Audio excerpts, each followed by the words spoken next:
Assalamualaikum semua dan selamat malam kepada semua. Okey, Assalamualaikum dan selamat malam kepada semua.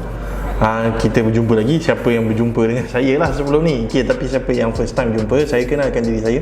Saya Encik Syaris. So saya akan mengajak awak sejarah lah. Untuk hari ni kita akan belajar sejarah tingkatan berapa? Tingkatan 4. Okay, so untuk sejarah tingkatan 4 ni kita ada banyak bab, tapi untuk hari ni kita akan tengok bab yang ke-6.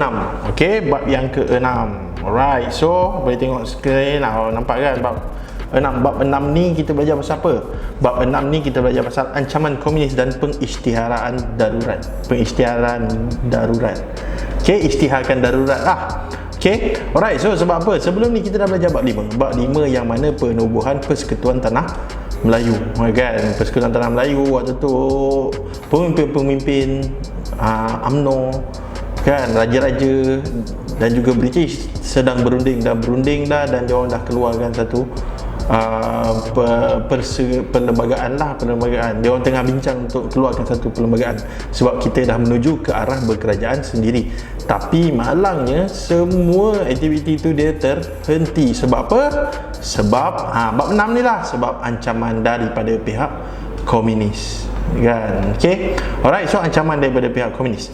So untuk hari ni sepatutnya awak akan belajar, kan, untuk sesi kali ni. Okay, sebab saya bagi tahu lah, sebab bab 6 ancaman komunis dan pengisytiharan darurat ni dia terbagi kepada 4 subtopik. Okay, 61, 62, 63 dan 64. Okay, so panjang, bab ni agak panjang.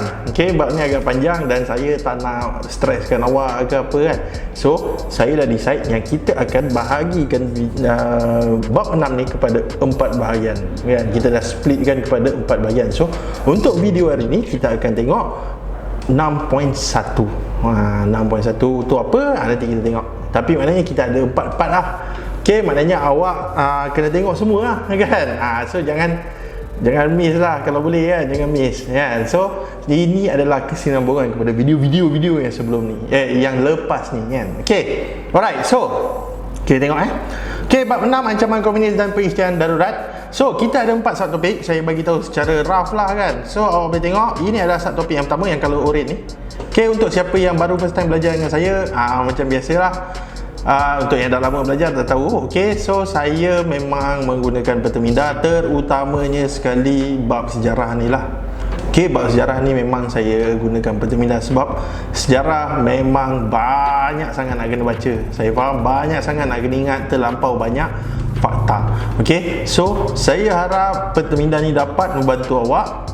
Okay, awak boleh tengok dan awak boleh kalau kata nak tiru ke, kan, nak buat seakan-akan, kan, tak ada masalah. Sebab apa? Peterminda yang saya buat ni dia bersifat fleksibel. Maknanya saya masukkan apa yang saya rasa penting, tapi kalau kata awak rasa ada benda yang tak penting, awak boleh buang. Ataupun awak ada rasa benda yang lagi penting tapi tak dimasukkan dalam ni, awak boleh keluarkan. Saya buat peterminda ni bukan apa, sebab dia memudahkan awak kalau kata awak nak exam esok, awak nak baca buku teks memang tak sempat lah, kan. So ini memudahkan awak, kan, untuk revision, terutamanya untuk revision lah. Tapi boleh juga digunakan untuk pembelajaran waktu pembelajaran biasa lah. Alright, so bab 6 ancaman komunis dan pengisytiharan darurat. Okay, so dia terbagi kepada 4. Okay, yang pertama adalah kemasukan komunis ke negara kita. Ini adalah 6.1 dan ini adalah apa yang kita akan cover untuk video kali ini. Okay, lepas tu kita ada apa? Ancaman komunis di negara kita. Ini adalah untuk video yang seterusnya ataupun part yang kedua. Okay, kita akan tengok apa pula ancaman. Alright, so yang ketiga kita ada apa? Usaha menangani ancaman komunis. Okay, ini adalah untuk part yang ketiga. Dan yang terakhir sekali adalah kesan darurat terhadap negara kita. Sebab apa? Macam biasa kita, setiap benda yang kita belajar dalam sejarah ni mesti ada sebab dan juga akibat. Kesan lah tu, kan. So kita senang cerita bab ni kita akan tengok apa itu ancaman komunis. Dalam video untuk kali ni, part 1 ni, kita akan tengok apa itu komunis, apa itu, macam mana komunis masuk, dari mana dia datang, kan. Okay, alright, so kita akan masuk. Kita akan start sekarang lah. Alright, so untuk hari ni, okay, saya zoom out dulu bagi awak nampak overview dia. Tapi memang kecil lah, kan, nak nampak. Tapi jangan risau, kita akan zoom satu persatu. Okey. Alright, so kemasukan komunis ke negara kita. So yang pertama kita akan tengok ideologi komunis. Siapa pengasas ideologi ni? Alright, so pengasas ideologi ni adalah dua orang. Ada dua orang, iaitu Karl Marx dan juga Friedrich Engels. Okey, so Karl Marx dan Friedrich Engels ni siapa? Karl Marx dan Friedrich Engels ni adalah orang kata ahli falsafah Jerman. Okey, ahli falsafah Jerman, dia yang mengasaskan, okey, ataupun dia yang membuat teori tentang kerajaan komunis. Okey, alright, ataupun ideologi ataupun falsafah tentang komunisme ataupun komunisme dalam bahasa Melayu dia lah. Alright, so Karl Marx dan juga Friedrich Engels, okey. So apa yang dia buat, apa yang diorang ni buat? So diorang buat buku. Okey, diorang tulis buku iaitu Communist Manifesto dan juga Das Kapital. Alright, so buku-buku ni semua menceritakan tentang falsafah, teori, aplikasi kan, macam mana nak buat dan apa yang dia boleh bagi balik, apa faedah dia kan. Alright, so itu adalah ideologi komunis. Okey. Alright, so kita cakap pasal pengasas, kita cakap pasal karya dia. Okey, sebenarnya apa ideologi komunis ni? Apa maksud ideologi komunis ni? Okey. Alright, so ideologi komunis ni sebenarnya adalah apa? Alright, untuk semua, bukan penganut lah, tapi semua ahli-ahli yang menerima fahaman komunis ni apa? Okay. Alright, so sebenarnya komunis ni adalah satu fahaman politik. Satu fahaman politik sama macam fahaman-fahaman politik yang lain. Okay. Cuma fahaman dia bersifat apa? Bersifat boleh kata rakyat ni tak ada harta benda. Bukan tak ada harta benda. Semua harta benda rakyat tu adalah hak milik kerajaan. Sama juga apa yang semua yang kerajaan ada adalah hak milik rakyat. Okay. Alright, so ideologi komunis, ringkasan dia adalah ekonomi dan barang pengguna milik negara. Semua dalam negara, hasil kan, duit ke apa ke, semua adalah kepunyaan negara kan. Okey. Alright, so itu adalah ideologi komunis. Awak katalah awak tanam padi. Kan awak tanam padi, dia dapat hasilkan beras kan. Okey. Beras tu adalah milik kerajaan. Beras tu adalah milik kerajaan kalau mengikut ideologi komunis. Okey. Selalunya kalau negara-negara komunis yang wujud sekarang, dia buat macam mana? Okey, semua orang tanam ke ternak apa-apa kan, tapi wajib jual kepada kerajaan-kerajaan yang akan uruskan macam mana penjualan dia. Tapi sebab setengah negara dia menyalahgunakan ideologi ni kan, dia membeli dengan harga yang sangat murah sampai tak logik kan. Dia bagi makanan, tapi bagi makanan terlampau sikit ataupun bagi makanan yang tak elok kepada rakyat. Okey, dan semua harta rakyat semua tak ada kan, sebab semua kepunyaan negara kan. So ada beberapa negara yang menyalahgunakan ideologi tersebut. Okey. Alright, so kita tengok itu menyalahgunakan. Sebab apa? Ideologi komunis ni pun dah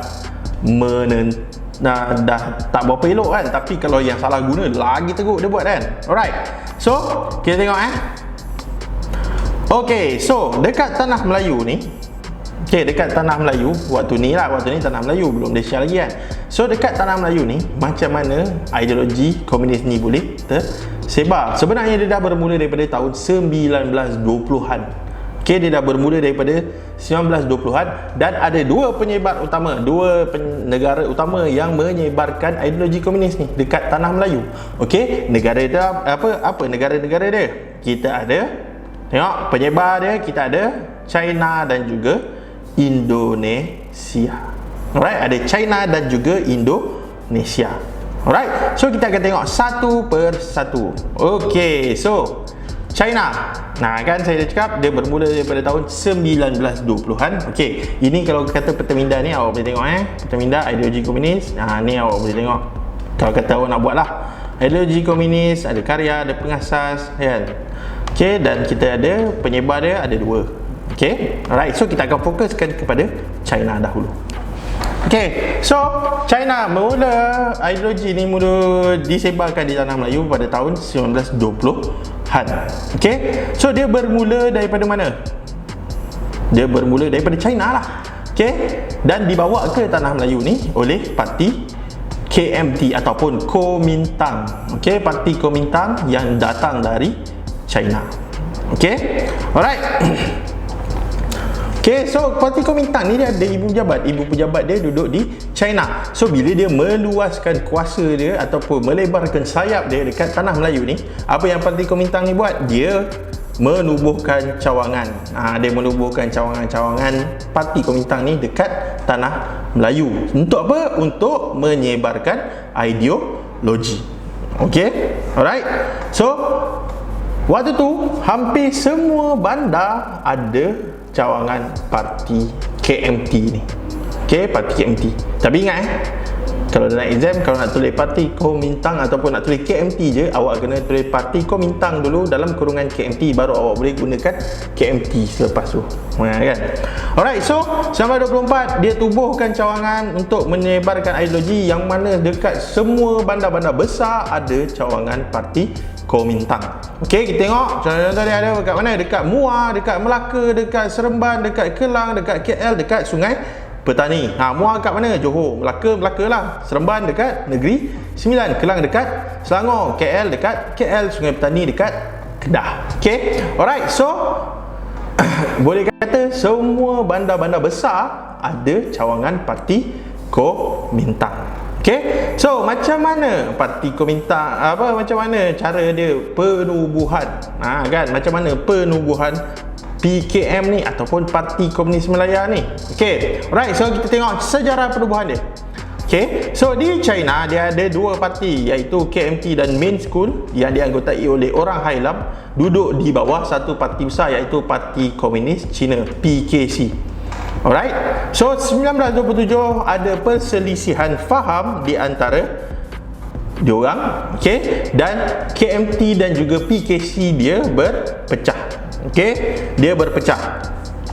Alright, so sewaktu tu Parti Komunis Parti Komunis Antarabangsa ni, okey, ataupun kita panggil Kuomintang ni, The Communist International Kuomintang yang beribu pejabat di Moskow, dia arah Parti Komunis Nanyang.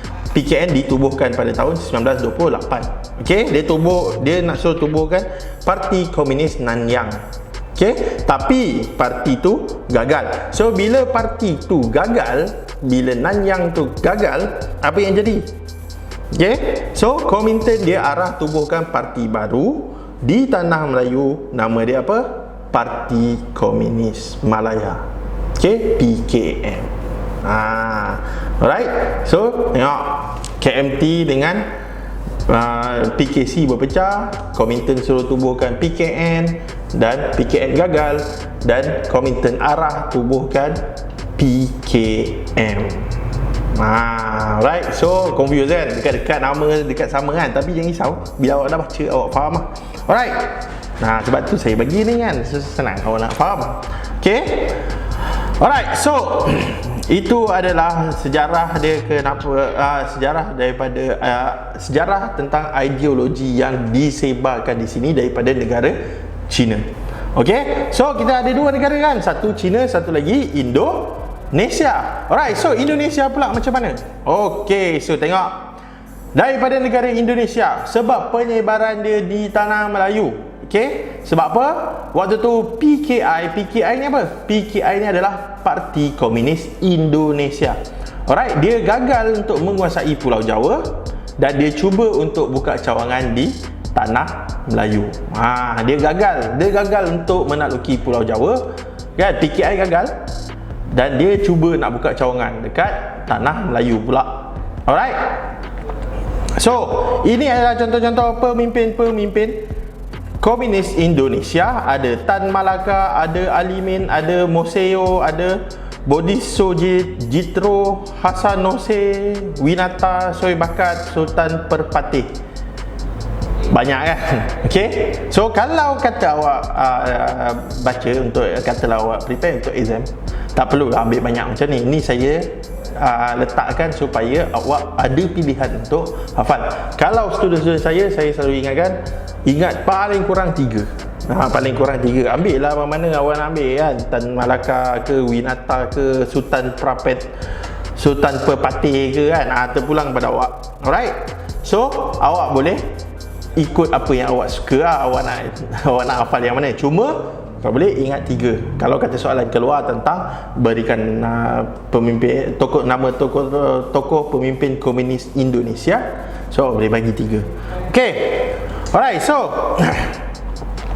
tempat penyebaran yang dibuat ataupun dilakukan oleh PKI ni, Parti Komunis Indonesia ni, di tanah Melayu adalah Seberang Perai, Perak Utara dan juga Kedah. Ada 3 tempat. Okey, Seberang Perai dekat mana? Pulau Pinang. Perak Utara, nama pun Perak Utara, mestilah dekat Perak kan. Kedah kat mana?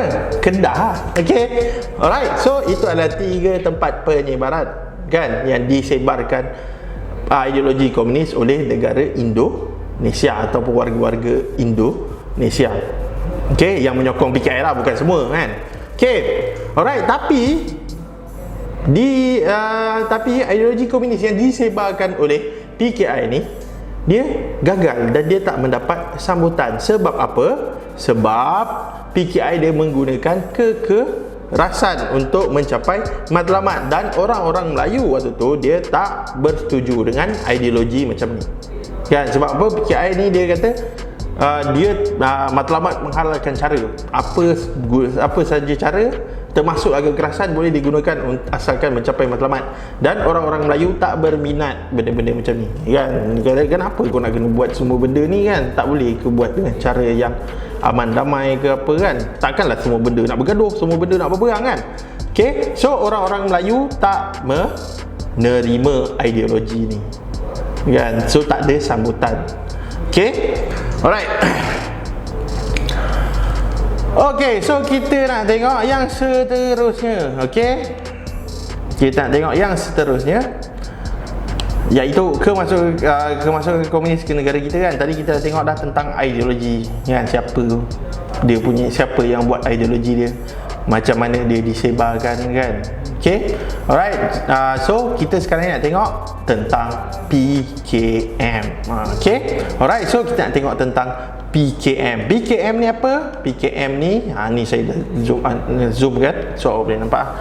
Okay, so kita nak tengok pasal PKM. PKM ni apa? PKM ni adalah Parti Komunis Malaya.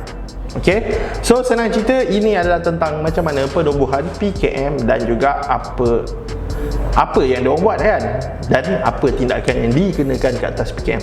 Alright, so waktu tu PKM ditubuhkan pada 30 April 1930 di Kuala Pilah Negeri Sembilan. Di Kuala Pilah Negeri Sembilan tertubuhlah satu pertubuhan nama dia PKM, Parti Komunis Malaya. Macam mana dia menyebarkan ataupun macam mana dia bergerak dekat seluruh tanah Melayu ni kan? Takkan dia nak bagi tahu, hai saya komunis kan? Memang tak ada siapa nak dengar kan. Tapi macam mana dia bergerak kan, dia bergerak di bawah radar kan, tak ada siapa tahu pasal Parti Komunis ni kan. Okay, alright, so cara pergerakan dia macam mana? Dia bergerak melalui Kesatuan Pekerja, Pertubuhan Akhbar-akhbar Cina dan juga sekolah-sekolah Cina. Dia berselindung di sebalik tu. Okay, Kesatuan Pekerja, Pertubuhan Akhbar Cina dan juga sekolah-sekolah Cina. Ini cara-cara dia. Okey, ini cara-cara dia untuk menyebarkan ideologi. Waktu tu dia tak boleh bergerak lagi, tak ada siapa sokong dia kan, so dia nak menyebarkan ideologi. Ini cara-cara dia menyebarkan ideologi. Alright, so PKM ni dia bermuka-muka sikit. Okey, so dia berubah mengikut waktu kan, dia berubah mengikut waktu. Okey, sebab apa?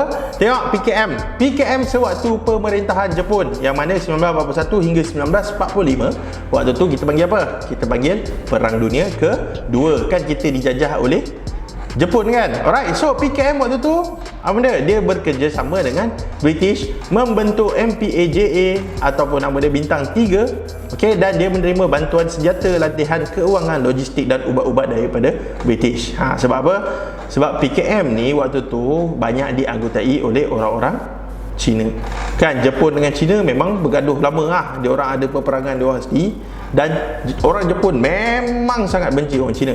So PKM waktu tu dia tak ada dia tak ada pilihan lain, dan cara yang terbaik adalah dia bekerjasama dengan British. Okey, dan dia menubuhkan tentera dia sendiri, dilatih dan diberi senjata oleh British. Nampak kat sini British yang cipta musuh dia kan, tapi dia orang waktu tu tak tahu kan. Tapi lepas tu dia orang tahu.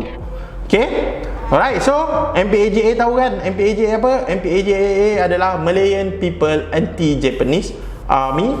Okey, bintang 3 adalah nama lain dia orang lah, MPAJA.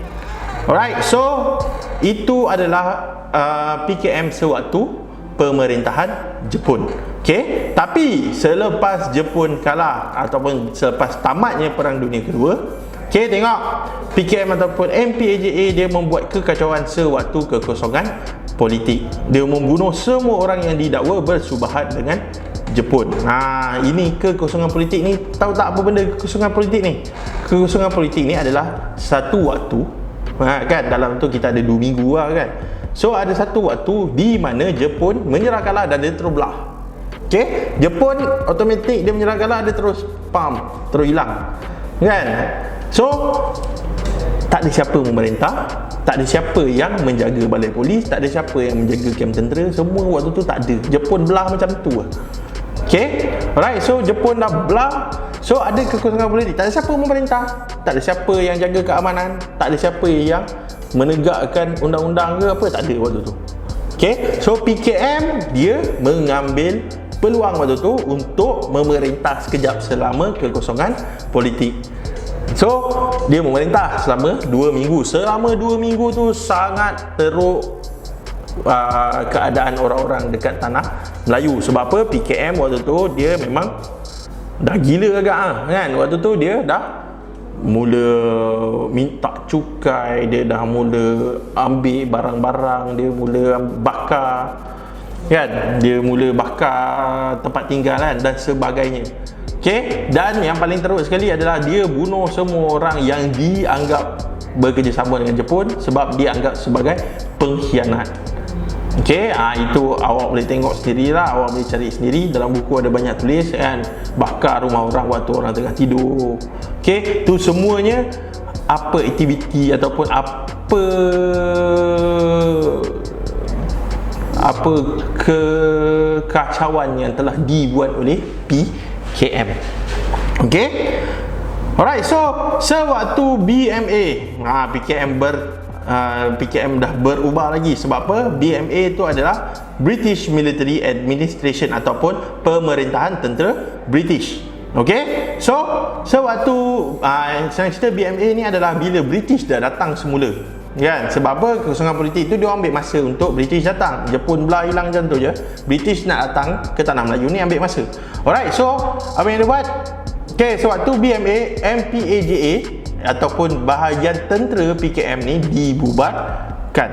Okey, dan British waktu tu bagi untuk PKM dibenarkan menjadi pertubuhan yang sah, maknanya pertubuhan yang berdaftar, dan dia orang mengambil peluang lagi sewaktu dia orang menjadi sebuah pertubuhan yang sah, dia orang mengambil peluang untuk menyebarkan lagi ideologi komunis kepada pertubuhan-pertubuhan yang lain. Kita akan tengok apa pertubuhan-pertubuhan yang diresapi oleh fahaman-fahaman komunis. Maknanya kita tak buat apa, British waktu tu dah buat baik dah dengan PKM, dia buat lagi hal dia.